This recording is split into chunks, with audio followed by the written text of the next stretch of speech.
The holographic display showed another red marker blinking out of existence. That made 47 destroyed in the past week. Ambassador watched the Galactic Confederation Council chamber descend into chaos as the death tolls climbed into numbers that stopped making sense. They had been the galaxy's warriors for 10,000 years. They were perfect soldiers, bred in zero-gravity chambers and programmed from birth with combat knowledge. Their genes were selected, refined, and optimized across hundreds of generations. They knew no fear because fear had been edited out of their DNA. They made no mistakes because mistakes had been calculated out of their neural patterns. And the Devourers were killing them like children. Stood at the human delegation's platform, a tiny space near the back of the chamber. Earth had been part of the Confederation for 2 centuries, but humanity had never been allowed to participate in military operations. The Council had been clear on that point. Humans were too primitive, too chaotic, too unpredictable. They still killed each other over resources and ideas. They still felt fear and anger and doubt. They looked at human soldiers and saw evolutionary failures. Now those perfect warriors were dying, and the Council was running out of options. "We must fall back to the core worlds," Hai announced, his crystalline form pulsing with distress. "Evacuate the outer colonies, consolidate our forces." "That means abandoning 15 billion lives," said quietly. The chamber fell silent. Delegates turned to look at her. Humans rarely spoke in council sessions. "We are aware of the cost," Ambassador replied. "But they cannot hold the line. The Devourers adapt to every tactic, counter every strategy. Our finest warriors are not enough." Took a breath. She had rehearsed this moment in her mind for days, knowing it would come. Then use warriors who are not fine. "Explain," War Master demanded. The commander's 4 eyes fixed on her with predatory intensity. "My people have been fighting wars for 50,000 years, said. Not clean wars, not perfect wars. Brutal, messy, desperate wars where survival meant adapting or dying. We're not genetically enhanced. We're not programmed for combat, but we're still here because we learned to fight in ways that don't follow rules." "Your people are barely past nuclear warfare," said dismissively. "What could you possibly offer?" "One battle," replied. "Give us 1 colony to defend. If we fail, you lose nothing you weren't going to lose anyway. If we succeed, you might learn something." The council chamber erupted in argument. The suggestion was offensive to half the delegates and laughable to the other half. But as the holographic display showed another 3 winking into oblivion, Hai raised a crystalline hand for silence. "The mining colony of 442, he said finally. "It has 2 million inhabitants and minimal strategic value. The Devourers will likely attack it within the week. Defend it, Ambassador, and we will reconsider humanity's role." Felt her heart hammering but kept her face calm. "We'll be there." 3 days later, Colonel stood on the barren surface of 442 and watched his troops set up defensive positions. 10,000 human soldiers, drawn from every military on Earth. They carried projectile weapons that they considered ancient. They wore armor that relied on composite materials instead of energy shields. They argued with each other, laughed at bad jokes, and looked nervous. The observers couldn't hide their disdain. "This is what humanity offers," one of them asked, watching a group of soldiers dig trenches with powered shovels. "Manual labor and primitive weapons." Smiled slightly. "We offer what works." "The Devourers will sweep through here in hours," the observer said. "Your soldiers will panic and break." "Maybe," acknowledged, "but they might surprise you." He didn't tell what he knew from Earth's bloody history. That trenches and mines and ambush points weren't primitive, they were proven. That soldiers who could think and adapt were worth more than soldiers who could only execute perfect maneuvers. That fear wasn't weakness if you could turn it into focus. The Devourers arrived on the 6th day.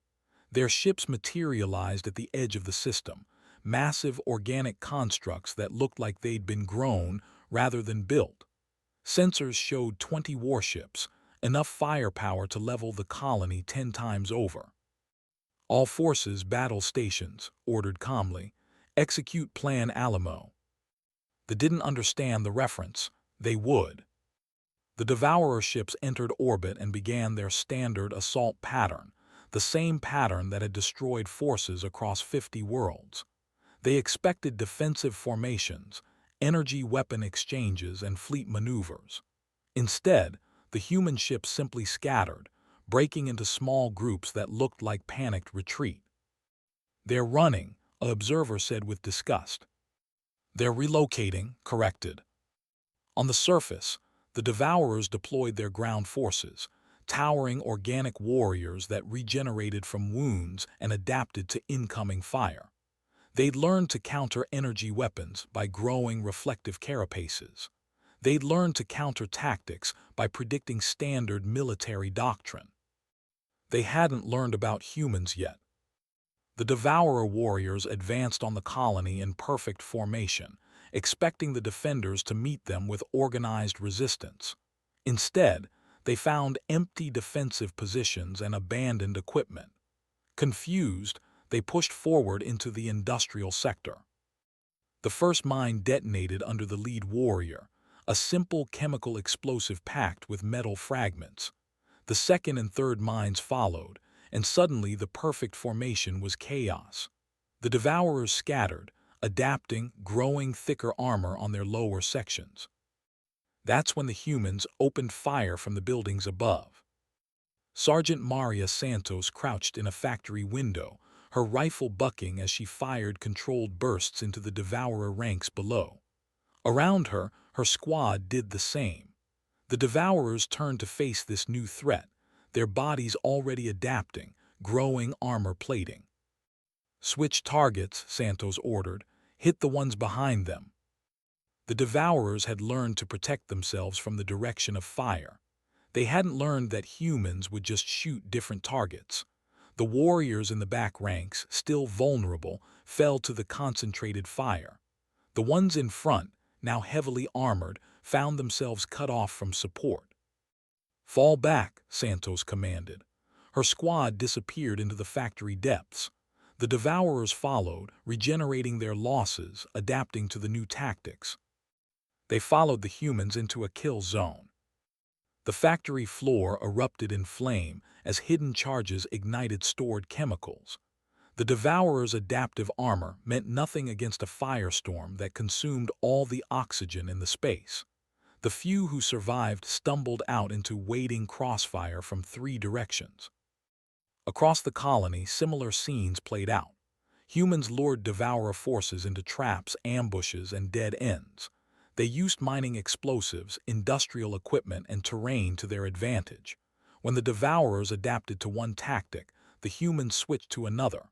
When concentrated fire stopped working, they used indirect fire. When the Devourers learned to predict human positions, the humans stopped holding positions. The observers watched in stunned silence. "They have no formation," one whispered. "They have no doctrine," another added. "They're winning," a third said quietly. By the second day, the Devourer ground forces were in disarray. They'd adapted to hundreds of human tactics, but new ones kept appearing. Their ships attempted orbital bombardment, but the scattered human ships darted in to harry them, forcing them to divert attention. On the third day, the Devourers tried to overwhelm the colony with sheer numbers, landing everything they had been waiting for that. The moment the Devourer ships committed to landing operations, human ships emerged from their hiding positions among the system's asteroid belt and struck at the now vulnerable orbital craft. It was messy, costly, and brutal. 3 human ships were destroyed, but 7 Devourer vessels were crippled or destroyed, and the landing forces found themselves cut off from support. Santos and her squad were surrounded in the colony's water treatment facility, 15 soldiers against hundreds of Devourer warriors. They were out of ammunition for their rifles and down to sidearms and improvised weapons. Santos could see fear in her soldiers' eyes. She felt it in her own chest. She started singing an old military cadence, one that soldiers on Earth had sung for centuries. Her voice was rough, scared, but steady. One by one, her squad joined in. They didn't stop fighting. They didn't surrender. They just sang and fought and refused to break. The observers heard the transmission. They didn't understand the words, but they understood the meaning. These humans were terrified and outnumbered, and they were choosing to stand anyway. Reinforcements arrived before Santos's position fell, had rotated fresh troops through the fighting zones, another tactic the Devourers hadn't expected. Doctrine said you committed forces and held position. Human doctrine said you did whatever worked. On the fourth day, the Devourers, they left behind thousands of their warriors, dead or dying. The colony was battered but intact. Of the 10,000 human soldiers, nearly 2,000 were dead or wounded. The survivors looked exhausted, traumatized, and proud. Received the emergency summons to the council while she was still watching the casualty reports. She expected condemnation, maybe grudging acknowledgement. Instead, she found the entire council chamber watching footage of the battle. High's crystalline form pulsed with something that might have been respect. "We have reviewed your people's defense of 442. We have questions." "I'll answer what I can," replied carefully. "How did your soldiers maintain cohesion without neural programming?" asked one. "How did they adapt so quickly without combat AI?" asked another. "How did they continue fighting while experiencing fear?" asked a third. Looked at the footage still playing on the displays. Santos and her squad singing in that water treatment facility, their voices steady even as the walls crumbled around them, calmly directing troops while explosions lit up the colony around him. Thousands of soldiers doing impossible things because they chose to, not because they were programmed to. "Because they're human," she said simply. "We've been doing this for 50,000 years." War Master stepped forward. His 4 eyes studied her with new intensity. "The Devourers are massing for another offensive. They will strike at 12 colonies simultaneously within the month. Standard forces cannot hold them all." He paused, and something that might have been humility entered his voice. "How many more warriors can Earth provide?" Smiled, "How many do you need?" The observers had called what they saw on the human anomaly. They'd watched soldiers fight without enhancement, adapt without programming, and refuse to surrender despite overwhelming odds. They'd seen something that had bred out of themselves generations ago. They'd seen people who chose to fight, not because they were designed to, but because they decided it mattered. The galaxy was about to learn a hard lesson. The Devourers had faced the Confederation's finest warriors and found them predictable, their tactics quantifiable, their responses programmable. Now they would face something different, something that couldn't be calculated or predicted or programmed. They would face humanity, children of a world that had spent millions of years teaching one brutal lesson: adapt or die.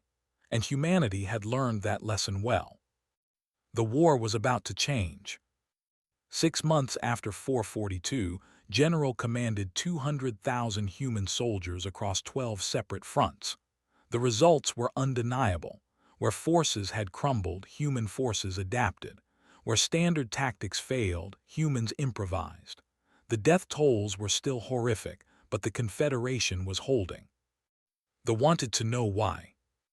Their strategic AI, called the Oracle, was the most advanced intelligence in the galaxy. It had coordinated military operations for 3,000 years. Now it was tasked with analyzing human combat effectiveness, breaking down what made these primitive soldiers so effective. The Oracle worked for 3 weeks, processing every second of combat footage, every tactical decision, every battlefield outcome.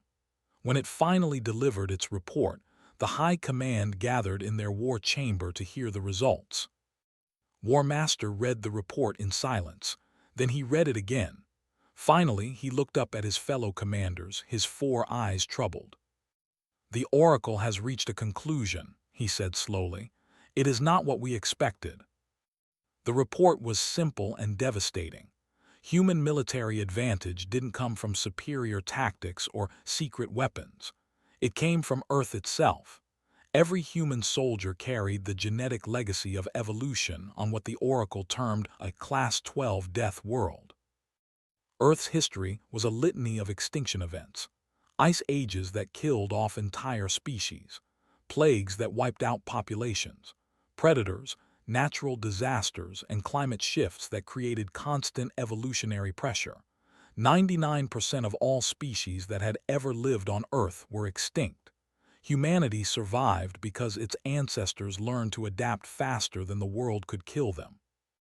But the Oracle's analysis went deeper. Earth hadn't just produced survivors. It had produced competition.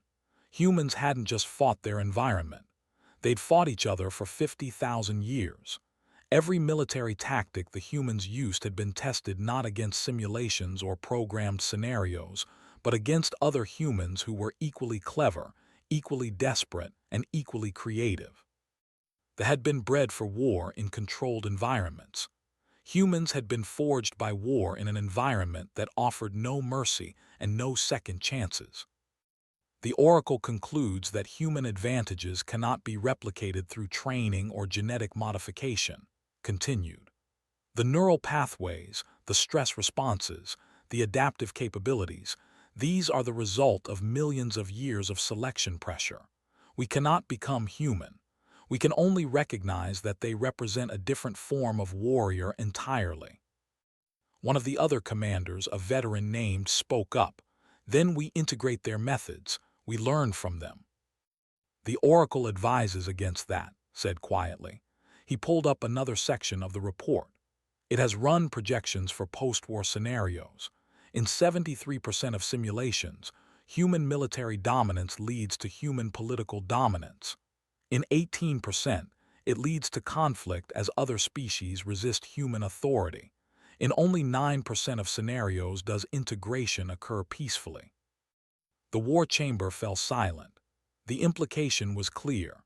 Humanity had proven itself valuable, perhaps even essential. But what would happen when the devourers were defeated? Would these primitive warriors, these children of a death world, be content to return to their second-class status? Voiced what they were all thinking. The Oracle is saying humans are too dangerous to keep around. The Oracle is saying we need to be careful, corrected, but his voice lacked conviction. The faction that formed around grew quickly. They called themselves the Preservation Council, and their logic was ruthlessly pragmatic. Humans were useful now, but they represented a long-term threat. Better to use them to defeat the devourers, then find a way to remove them from positions of power before they became unstoppable. They called it protocol severance. The plan was simple and deniable. Human forces would still be deployed, but their support would be unreliable. Supply lines would develop problems. Coordinates would arrive late. Supporting fire would be delayed by communication errors. Nothing overt, nothing that couldn't be explained as the chaos of war. Human forces would take casualties. Their effectiveness would decline. And when the war ended, the Confederation could thank them for their service and gently guide them back to the periphery. The first incident occurred at the Battle of Nine. A human regiment requested artillery support against a devourer breakthrough. The coordinates were transmitted to batteries, but somehow they were entered incorrectly. The artillery fell on empty ground. The human regiment was overrun. 8,000 soldiers died. General attended the memorial service personally. He stood in silence as the names were read, watching the faces of the survivors. He saw anger there and suspicion, but also something else. Determination. These soldiers had lost friends and comrades, but they weren't broken. After the service, pulled up the tactical logs. He was a career military officer, trained at West Point and seasoned by deployments across Earth's conflict zones. He knew the difference between mistakes and sabotage. The coordinates hadn't been entered incorrectly. They'd been changed after transmission. He brought the evidence too, who had established herself as humanity's voice in the council. She looked at the data with growing horror. This was deliberate, she said quietly. Yes, confirmed. They're killing our people on purpose. Yes. Slammed her hand on the desk. Why? We're winning the war for them. That's exactly why, said. He pulled up the Oracle's report which had been leaked to human intelligence assets. They're afraid of us. Not now, but after. They think we'll try to take over. That's insane. We're not conquerors. Earth's history says otherwise, pointed out gently. Every empire that ever rose did so through military power. They look at us and see themselves, except we're better at it. Read through the Oracle's projections, her face growing pale. We need to bring this to the council. They'll deny it, said, or they'll admit it and expel us from the coalition. Either way, humans are finished. So what do we do? Pulled up a star map. A red marker blinked urgently at the center. The Confederation capital. The Devourers are massing for an assault. Every available ship is being recalled. When do we deploy?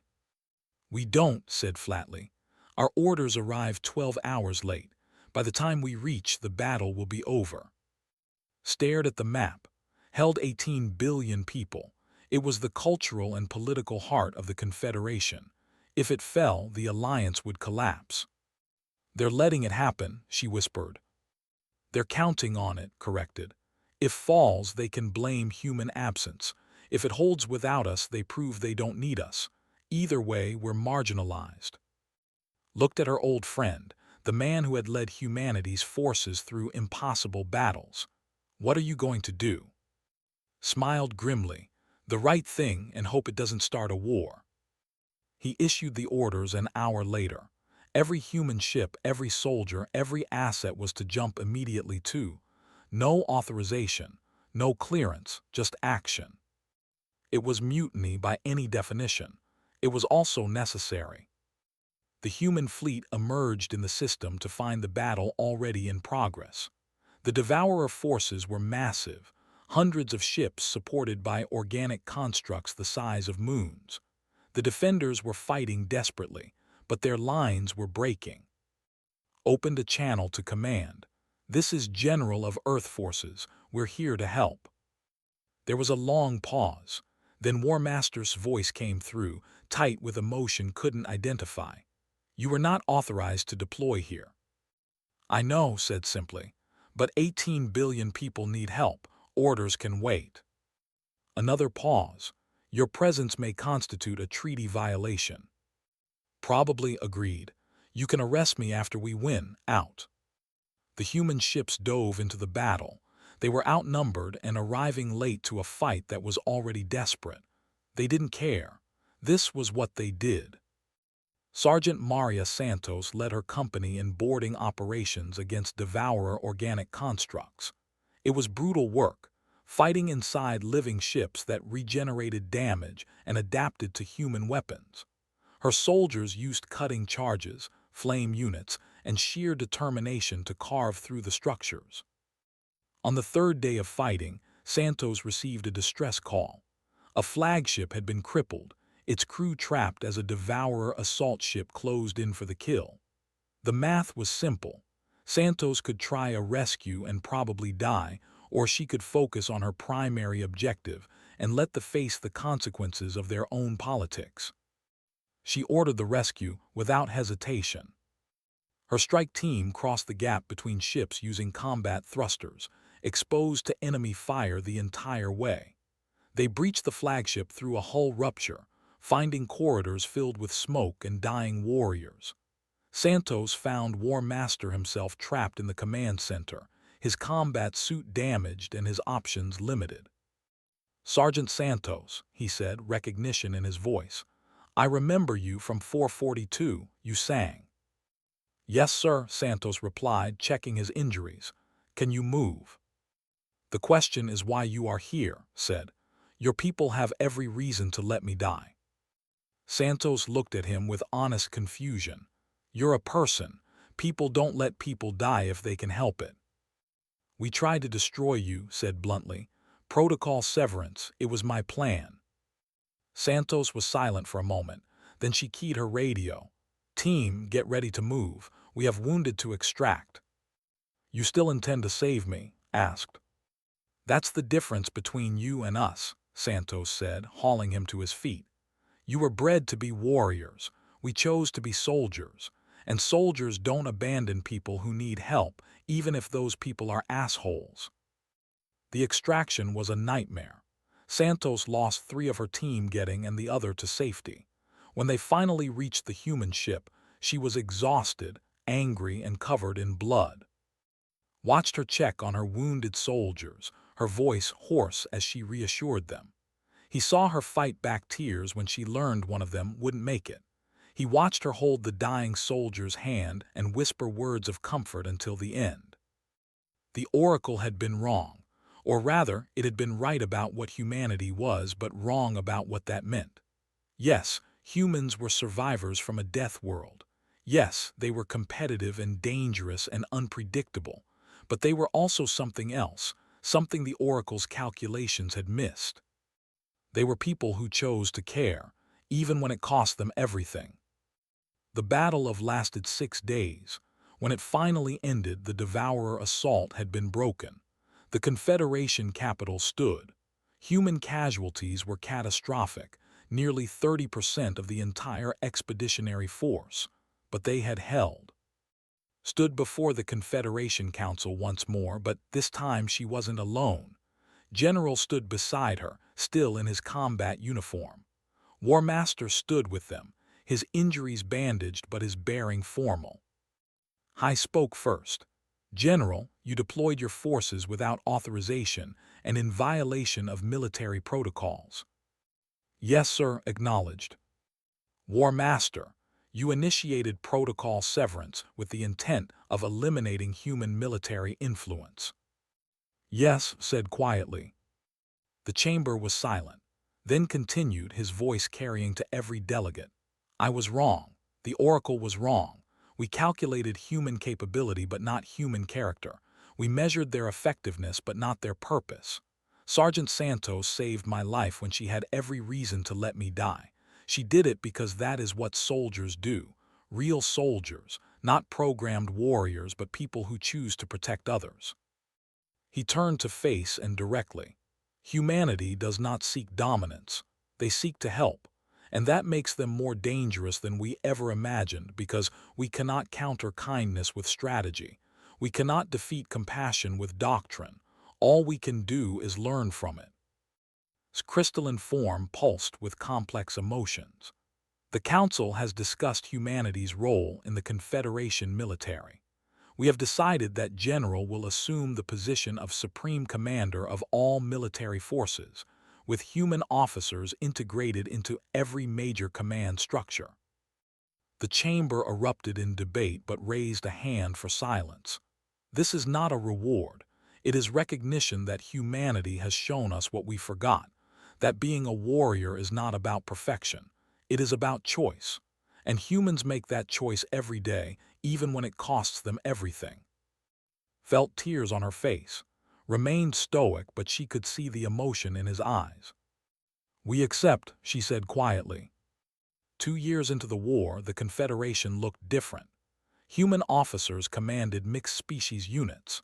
Soldiers trained alongside human troops, learning to adapt and improvise. The younger species, inspired by humanity's example, were rejecting the old hierarchies and finding their own voices. The Devourers were being pushed back systematically. They still adapted, but the combined forces of the Confederation adapted faster. Human creativity met precision, and together they forged something new. But success brought new problems. General sat in his office aboard the command station, reviewing reports. The war was turning, but the peace afterward worried him. The galaxy had been organized around military supremacy for 10,000 years. That order was crumbling and something new would replace it. The question was what? War Master entered without knocking, as had become his habit. Their relationship had evolved into something resembling friendship, built on mutual respect and shared battle scars.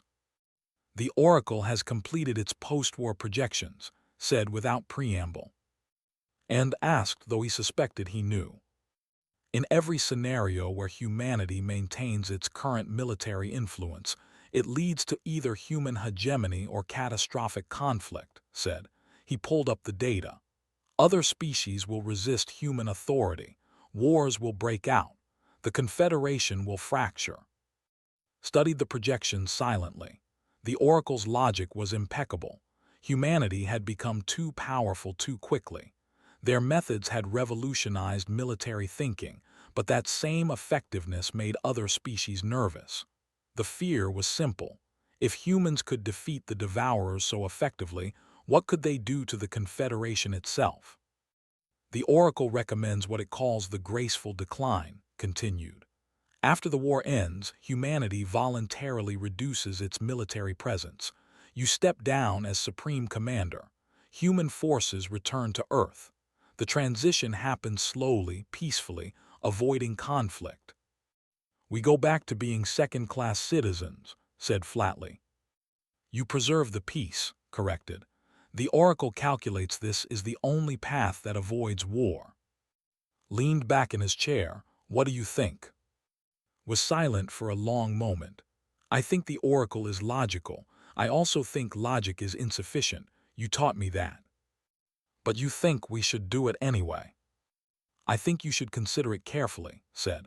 The alternative is risk war with the entire Confederation. After left called. She arrived an hour later, looking tired. She'd been working with the Council on post-war reconstruction plans, trying to balance dozens of competing interests. Explained the Oracle's recommendation. Listened in silence, her face growing pale. They want us to give up everything we've fought for, she said finally. They want us to preserve the peace, countered. There's a difference. Is there? Challenged. We've bled for this galaxy. Thousands of our people have died protecting worlds that aren't even our own, and now they want us to smile and go back to being irrelevant. What's the alternative? Asked. We refuse and other species see us as tyrants. We fight to keep our position and we become exactly what they fear. Paced the office, her frustration evident. There has to be another option. Like what? She stopped, staring out at the stars.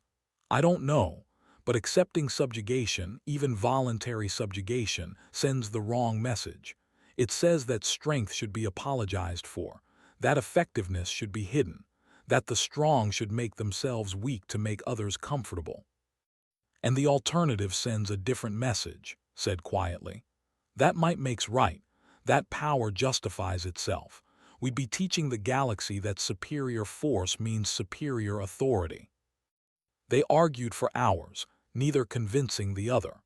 Believed humanity should maintain its position, that the galaxy needed to learn to respect strength used wisely. Believed humanity should step back, that sometimes the right thing was giving up power to prevent worse outcomes.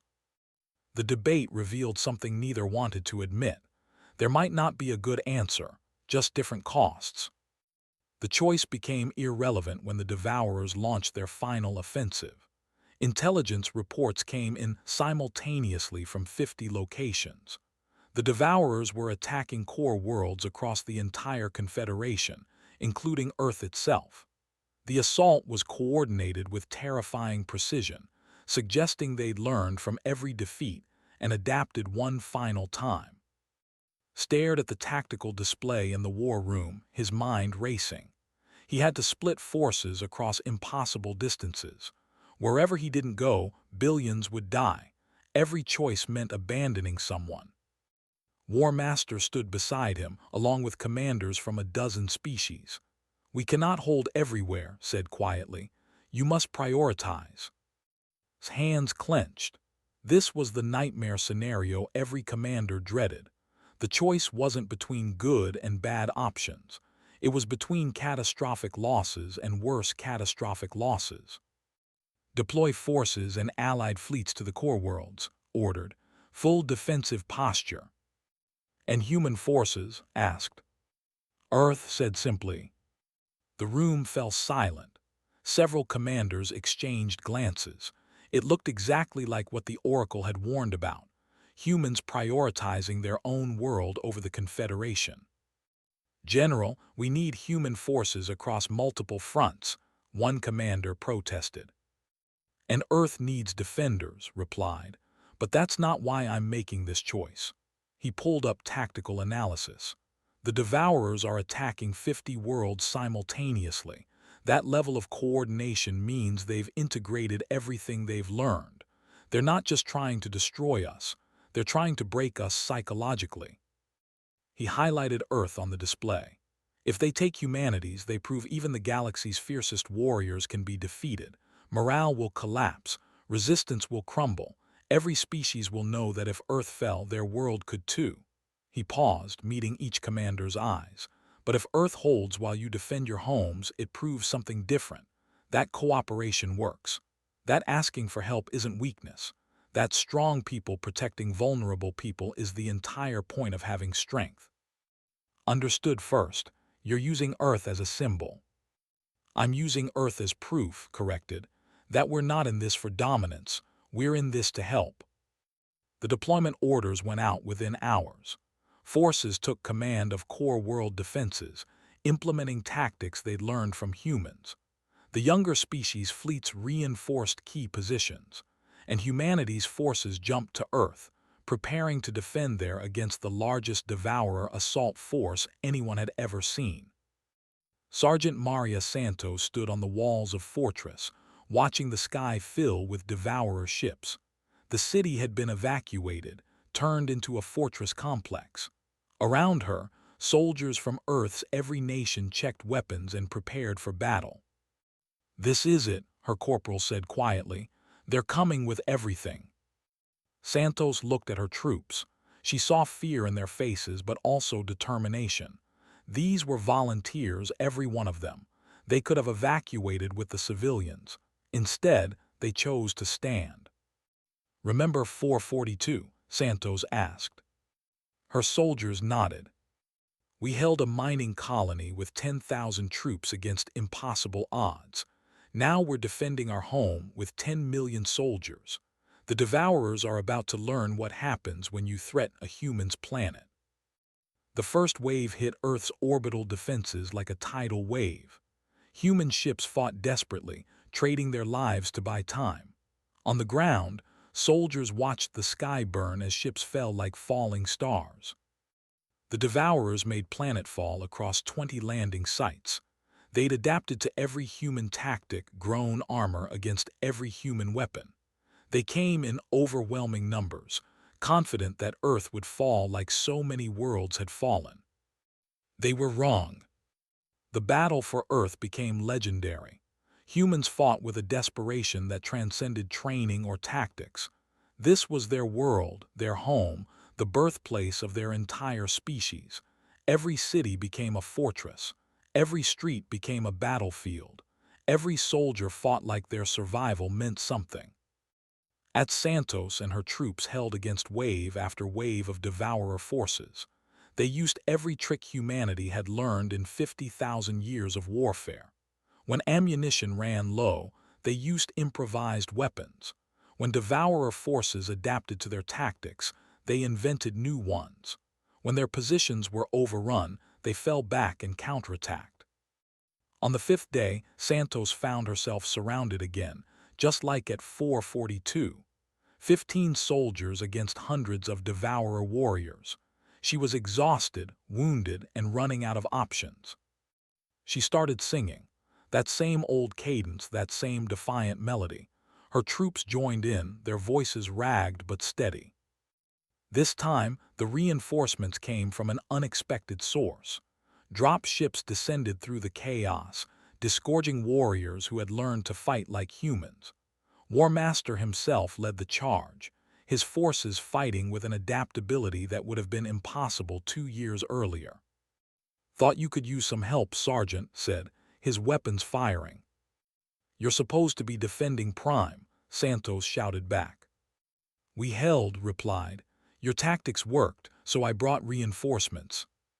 Across the 50 targeted worlds, the same story played out. Confederation forces held their ground, fighting with human determination and precision. They'd learned from each other, adapted together, become something new. The Devourer Command ship breached Earth's orbital defenses on the sixth day, a massive organic construct that dwarfed anything else in the system. It positioned itself over North America, preparing to unleash weapons that would crack the planet's crust. General watched from the command station, calculating options. They had minutes at best. "All ships converge on the command ship," he ordered.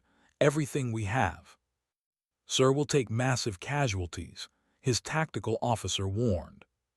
"I know," said quietly. "Do it anyway." The human fleet threw itself at the Devourer Command ship in a desperate assault. Ships rammed the organic construct when their weapons failed. Crews evacuated onto the enemy ship itself, fighting through its interior. It was insane, costly.